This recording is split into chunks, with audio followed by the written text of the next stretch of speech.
நான் உங்கள் தீர்க்கதரிசி ஐயப்பன். இது தீர்க்கதரிசி பார்வை. 2026 சட்டமன்ற பொதுத் தேர்தல் ரொம்ப சூடாவும் விறுவிறுப்பாகவும் போயிட்டு இருக்கு. இன்னைக்கு என்டிஏ தலைமையிலான ஒரு கூட்டம் ஒண்ணு, ஐயா மாண்புமிகு பாரத பிரதமர் நரேந்திர மோடி அவர்கள் கலந்துக்கிறாரு. அதுல கூட்டணி கட்சி தலைவர்கள் அவங்க ஒரு பக்கம் பரபரப்பா இயங்கிட்டு இருக்காங்க. இந்தாண்ட திமுக இன்னைக்கு அம்மா மக்கள் முன்னேற்ற கழகத்தினுடைய துணை பொதுச் செயலாளர் மாணிக்கராஜா அண்ணன் 2-3 மாவட்ட செயலாளர்களோட சேர்ந்து திமுக இது ஒரு பக்கம் பரபரப்பு போயிட்டு இருக்குது. இது கேட்பாரற்று கிடக்கிறார் ஒருத்தர் அண்ணன் ஓபிஎஸ் அவர்கள். அவருடைய நிலைமை என்னவாகும்? சரி, அவர் என்ன மாதிரியான ஒரு முடிவை எடுத்தால் அவருக்கு அரசியல் எதிர்காலம் நல்லா இருக்கும், அதை நம்ம பார்ப்போம்.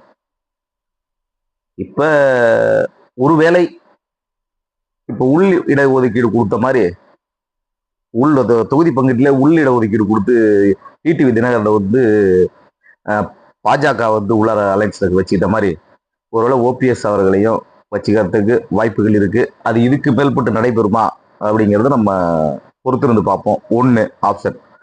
ரெண்டாவது ஆப்ஷன் வந்து அது அப்படி வந்தா அவர் போவாரு. அதுல ஒண்ணும் நமக்கு அதுல ஒன்றும் தடையெல்லாம் எதுவுமே கிடையாது. அது என்னன்னா அது பொறுத்திருந்து பார்ப்போம். அதே மாதிரி இன்னொன்னு, அவர் திமுகவுக்கு போய் இணைவாங்கன்னு சொல்லி ஊடகங்கள்ல ஊடகவியலாளர் நிறைய பேர் வந்து விமர்சனம் பார்வை வச்சுட்டு இருக்காங்க. என்னுடைய பார்வையை பொறுத்த வரைக்கும்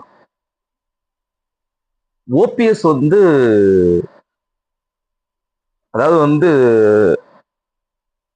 அனைத்து இந்திய அண்ணா திராவிட முன்னேற்ற கழக தொண்டர்கள் மீட்பு குழு அப்படிங்கிறத அப்புறம் கழகம் மாற்றி வச்சார்ல.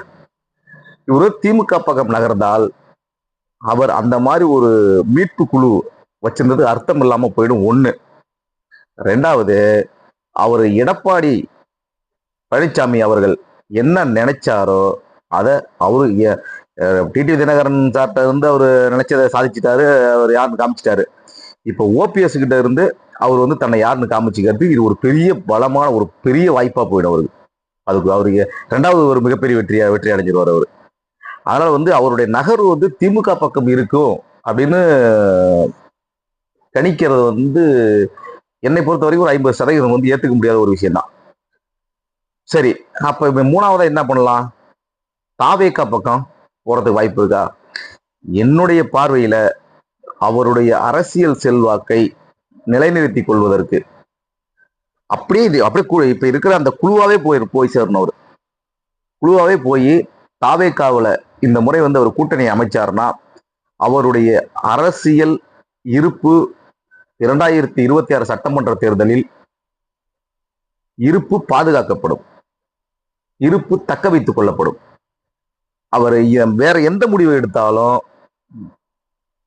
அது வந்து கேள்விக்குறிதான். அரசியல் இருப்பை அவர் தக்க வைத்துக் கொள்வது ஒரு கேள்விக்குறிதான்.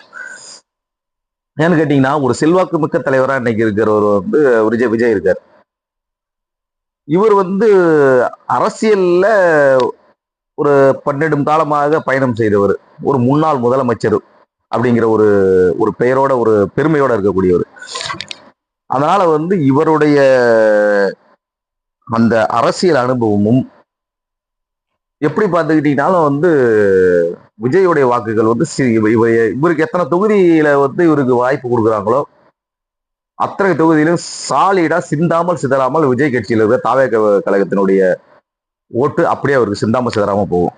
அதனால இவர் வந்து அரசியல்ல ஒரு சரியான இருப்பை தக்க வைத்துக் கொள்ள முடியும் அப்படிங்கிறதுதான் என்னுடைய பார்வை. இதுல ஏதாவது உங்களுக்கு ஏதாவது மாற்று கருத்து இருந்தா பகிர்ந்துக்கலாம், சொல்லுங்க. நன்றி, வணக்கம்.